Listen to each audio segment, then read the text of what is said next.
here. I work for, I have two different hats that I wear, and in this workshop I'm wearing both of them. So one is I work for a foundation at the University of Miami that creates materials and curates materials. There's a database online of all Jewish educational materials that anyone could ever want, and we're categorizing them, we're uploading them, we're recruiting content. Lorraine, PJ Library, they've got a whole lot of wonderful partners. I'm going to tell you a lot about that. I also spend all the rest of my time singing songs with Jewish babies. That's what I've been doing for the past decade or so. So that's super fun. So we're going to start with that. And what I want to make sure that we get to today is that you have a couple of songs in your back pocket that work in a variety of situations, that you've got 3 or 4 different strategies, ways that you can, things that you can apply to the things you're already doing that might mean new or different, and also you have the knowledge to access more really excellent resources. If that's what you're looking for, great, you're in the right place. If it's not what you're looking for, and if at any time you're like, this lady talks too fast, or I can't believe I missed that workshop, and you need to leave for any reason, this is about your learning and not about my feelings, so feel free to go. You do you, I'm going to do what I can do, and I really like it. So we're just going to start. So this is about Hebrew College Books Music Values. And we're on the internet and everything? Oh, yay! That wasn't as complicated as I thought it would be. Let's sing a song anyway. Can you please show me the shape of the world with your arms? Make a big stretch. Oh, go from one side and go to the other. Oh, very good. And then we're going to count to 3. Ready? 1, 2, 3. So in this song, that's most of it. That's most of the things that I'll be asking you to do. And this song is based on holy text. It's come from your Kayavo. You guys are professionals. You're going to know what's up. So everybody make your world. And I'd like you to try to do what I do with my body, and then when we get to the chorus of the song, that's the part that happens again, you'll know just what to do. It goes like this. The whole world, the whole wide world, depends on 1, 2, 3 things. The whole world, the whole wide world, depends on 1, 2, 3 things. Wow, you're a quick study. All right, let's do it together. Ready? The whole world, the whole wide world, depends on 1, 2, 3 things. The whole world, the whole wide world, depends on 1, 2, 3 things. Number 1, do good work. Let's all do good work. That was number 1. Do good work. Let's all do good work. Here's your part. The whole world, the whole wide world, depends on 1, 2, 3 things. The whole world, the whole wide world, depends on 1, 2, 3 things. Number 2, be kind and loving. Be kind and loving. Number 2, be kind and loving. Be kind and loving. Here we go.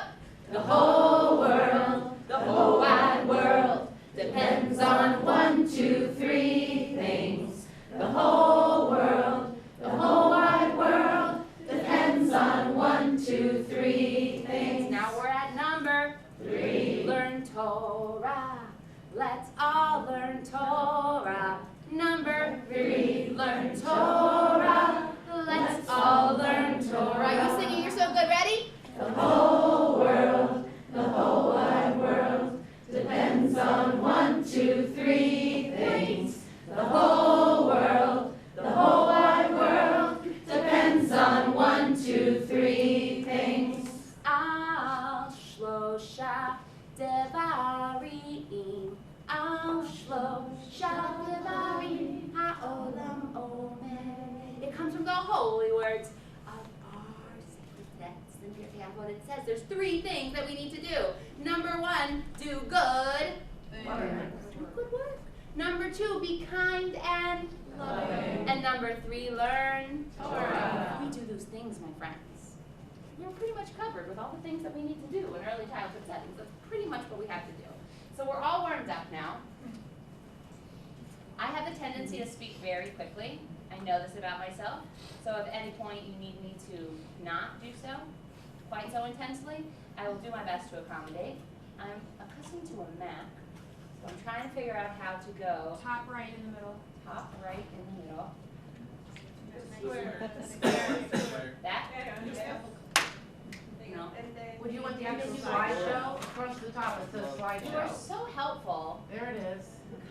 friends, thank you. We're in. See, it takes a village to raise a workshop. And that works out. So like I just told you very quickly, you don't need to read all of those words. I'm here to show you lots of resources, which I'm very excited about, and also some of the things that the website offers that you can definitely access on your own time. If taking notes is your learning style and that's what you need to do, great, you should do that. But everything that I'm going to be saying to you, giving to you, is available on this website called jewishlearningmatters.com. So if I invite you to engage with us fully. We're going to be doing a lot of sort of inner child work like we just did, where I know that you're all grown ups. Please don't think that I'm demeaning you when I talk as if we're all children, but I know that modeling is something that's so important. So, any questions, comments, or concerns before we get this party started? Oh, great. So, a little bit of a background from this website that I'm about to show you, this foundation that I work for. This wonderful woman, Harriet Rosenfeld, was dying, and she was trying to figure out what to do with her money, so she hired a research firm to go out and ask the Jewish educators in South Florida what they need, which is a really great thing. Not all people who have lots of money to give try to figure out how it's going to be used best. And so what she found out is that there were a lot of Jewish educators that wanted materials that would help them teach Jewish values, heritage, content, and the secular literacy, social studies, history, all of that, all at the same time. So that was how we all started, and that's what a lot of the resources we have, which is why I'm presenting for the foundation, but talking about books and music. So, inspiring learners to recognize their own potential to do good. As you can see, I imagine you recognize some of these characters. Everybody who knows who that is? So, what Jewish value do you think that the little engine can teach us? Don't give up, perseverance, courage. Anything else? That's pretty much it. That's where we went. Even though I've had a lot of people give me really great ideas. He's bringing toys and sweets to all the children. And then we got this fun guy. You know him? He's pretty much my favorite. We have a great resource. What do you think? It's on I Love My White Shoes. Any guesses which Jewish value the cat teaches us? Being happy with what we have. I think that's my personal favorite value. Anybody know this guy? Amos McGee. I'm so glad you know him. Lots of people don't know him. So we have a great lesson that teaches about Bikur Cholim and the importance of visiting. And then we got our big star up at the top, Hungry Caterpillar. What do you think the Hungry Caterpillar can teach us? Moderation. Moderation. That's a great one. I like that. We do Shmirat HaGuf, the protection of the body, but I think moderation. Would you write a lesson plan so I can put it on my website? Great. Yeah. We created 2 CDs and a book full of 24 book units. I have the CDs. I have like 25 of them. I think there might be more than 25. But the book and the songs are all available for download. So anyone who doesn't want to download them can take one, and then anyone who wants CD can take that. But these are all just things that are free and available to you today. This is what we're going to do. Music and movement. We already did a little bit of that. Looking at some nonverbal cues, choral reading, which is one of my favorites. We're going to read one of my favorite stories. I say that more often than I should. I have lots of favorite stories. Maybe some of you know that feeling. Zipper songwriting, which is such a useful tool. I imagine most of you are familiar. It's like Old MacDonald, where you can fill in the blank and make a song go lots of different ways, but using that really specifically and thinking about how we can engage Jewishly our community members. And musical story making, a visual thinking strategy. You guys are in? Oh, is that a bless you? Okay, and we are doing this one. So one of the things that I'm very grounded in is understanding by design, which I could give you a whole hour-long spiel and I won't. So like the 60-second version of what I want to tell you about understanding by design is sort of thinking backwards when we're planning, and instead of saying like, what are the materials and what am I going to try to teach my kids, you think from the end, what do I want the big idea for my kids to have at the end of this educational experience? They have do I have a picture of the egg? I don't know.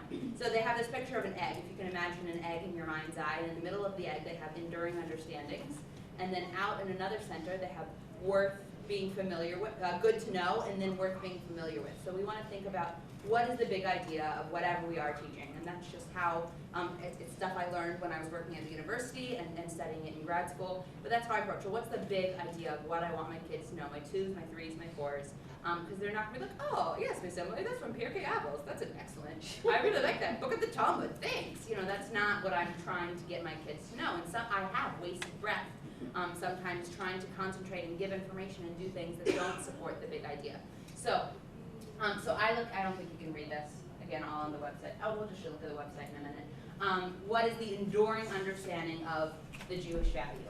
So these are all things I came up with. So Gemilut Chasadim, show your love through kind actions. Sameh V'chelko, be happy with what you have. Nedivut, generosity, think about other people's wants and needs, and if you can, help them. So this is sort of dialing way back. I'll tell you that for myself, and I had a rabbi who's on our team, PJ Schwartz, he was here last night, and a handful of professors who helped us whittle these down. It took a lot of very serious text study to arrive at these meanings. And these are geared for kids, or 3, 4, and 5 mainly. But we have them. I encourage you to go through that process and or take what we've already figured out.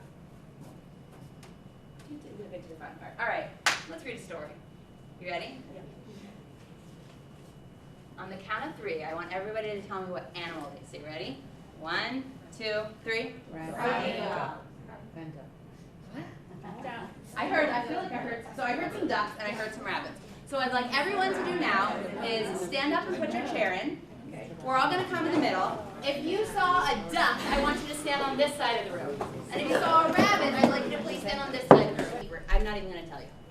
I'm going to let you see how wonderful it is by yourself. What we're going to do is called choral reading. This book, I've done this strategy with pre-K kids. I see I get really excited about it. We'll talk more at the end. So everybody who sees a duck, or my duck's ears? My ducks? Or my ducks? My ducks are going to read this side, and my rabbits are going to read this side. You're going to read it all together. This is called choral reading. I'm just going to go like this. Am I blocking anyone's? All right, so on the count of 3, I want all my ducks to read this side of the story. 1, 2, 3. Hey, look, a duck. That's not a duck, that's a rabbit. Are you kidding me? It's totally a duck. It's for sure a rabbit. See, there's his bill. What are you talking about? Those are ears, silly.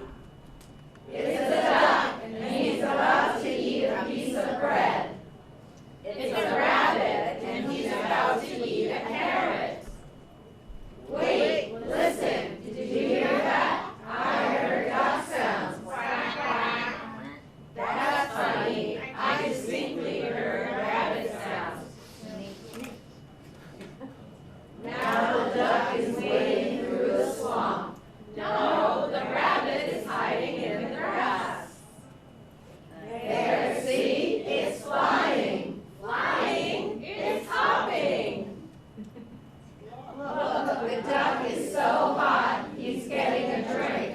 No, the rabbit is so hot, he's cooling off his ears. Here, look at the duck through my binoculars. Sorry, still a rabbit. Here, ducky, ducky. Here, you cute little rabbit. Oh, great, you scared him away. I didn't scare him away, you scared him away. You know, maybe you were right. Maybe it was a rabbit. Thing is, now I'm actually thinking it was a duck. Well, anyway, now what do you want to do? I don't know. What do you want to do? Hey, look, an anteater. That's no anteater. That's a brachiosaurus.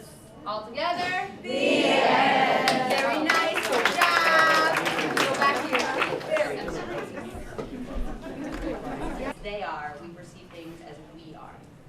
And then I think there's a lot of quotes that really can resonate with us if we think thoughtfully about what these books can mean to us if we become familiar with some of the sacred texts that we do share. So that was called choral reading, and it's super. We're going to talk about how to do that and why to do that. But before we do that, let's get 3 different ideas of what value, topic, content, theme, Jewishly, might we tie to this book. Sorry? Acceptance. Acceptance. Tell me a little bit more what you mean by acceptance. Not disliking another person for what they believe. Beautiful. Not disliking another person for what they believe. Has anyone ever struggled with that in an early childhood classroom before? No. So acceptance and appreciating other people's opinions and still liking and loving members of our community. And now I know I go big, but that's what this can do. And I promise you I've done this with kids that can do the same thing. What's another different value or idea that we might connect to this story? Coming to a compromise. Great. Anything else? Seeing another person's point of view. Seeing another point of, and this is a developmental milestone that we hit somewhere in our early childhood life, and supporting the kids as they discover how other people do that can be a really useful tool, not just for us in the classroom, but for that child. So seeing another perspective, we have a lesson plan on this that talks about, that connects it to Simchat Torah. Anyone think how we could connect this to Torah study? That God loves us. That again, please? God loves us no matter what. God loves us no matter what, absolutely.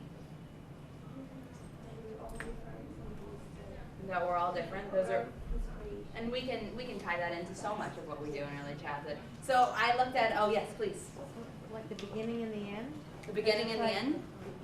On one of them, the rabbit is, the top, and the other one, so you have like the beginning and end of the joke. Oh, that's interesting. So looking at it as different perspectives as a bookend. I haven't had that before. I like that one. So there's also a quote from Pirkei Avot, "Hafachba, everything is in it, turn it and turn it, for everything's in it." So it's about looking at things differently with new perspective. So Yeah, and that's it. So we have a lesson plan, and it uses the song called Rabbi Bin Bag Bag by Jeff Glover. You gotta turn it and turn it again, turn it around your mind. But it also gives kids a great excuse to spin in circles for a while. So we look, and this becomes a favorite book. So the favorite things that we love, we look at them again and again, and if we continue looking, we'll learn new and different things, even if we look at the same thing in different ways. So it's fun. Choral reading. Choral reading is a passage. I've done this with kids as young as like 2.5. We do it with like Brown Bear, or something that's got a very repetitive text. Pete the Cat and I Love My White Shoes is another great example where kids can take turns reading all together. It's great for early literacy. I mean, you guys probably know better than I do all of the things that this can benefit. Thinking rhythmically, interacting as a group, it sometimes gives the pre-readers that are lacking confidence, or even kids that are a little bit further along in their path to learning how to read, the confidence to do it together. And they'll be, and it's one of those things where it's a favorite story. With older kids, you can do it with newer text. But since most of our kids are in various stages of pre-reading, everybody has a copy of the selection. Sometimes that also means pictures. I've done it with kids with some of the Eric Carle books where they have the animal. So it's going to be, we're going to do some things as a, and what do you see? And then whichever kid has the right picture. I don't have my whole library of books because I flew up from Florida yesterday lugging an infant, and I couldn't bring my library with me. But anybody have some familiarity with Eric Carle books? Yeah, so I do a lot of that with early childhood. Having kids read along with you, using your voice, leading, guiding, tempo, expression, assigning lines. This is also something that's really fun to do in pre-K as a performance. Bless you. That parents are very excited to see their kids reading, and this is a way that we can support the kids in doing that in a very developmentally appropriate way. So that's choral reading, and try it with your favorite book. It's also fun to do just with multiple voices in the same room, so having 2 or 3 teachers that are sharing it. I did this at the JCC, and we had probably 250 kids in the room, and then we had a group of teachers in the one corner and a group of teachers in the other corner, but the book was in the front. And I'll tell you that because the teachers were in the back, it was like a great performance piece, and the kids were just so tickled. And they're like, duck, duck, duck, rabbit, rabbit, rabbit, and they're all fighting, and then they all got along. And Amy Krause Rosenthal, I think her last name is, writes a lot of great books, and you can go on our website, which I will show you in a minute, to get those guides that I just referenced. So Think, Pair, Share is a strategy that they teach in the university, but really it's like the essence of the ways that Jews have been learning for a very, very, very long time. But I think sometimes if you think about it a little bit consciously, think, oh, I was supposed to do this with you, we'll do this another story. So take a moment, we'll do this now together. What questions or activities would this story suggest that you would use with your students? So we just spoke in very general terms about some of the big ideas. So we're going to take about 60 seconds for you to think about how you might use this story with your kids. And then in about 60 seconds, we're gonna share those with partner. Think, and then pair, and then share. Think, stage 1. If you wanna jot things down, great. I always text myself when I have good ideas.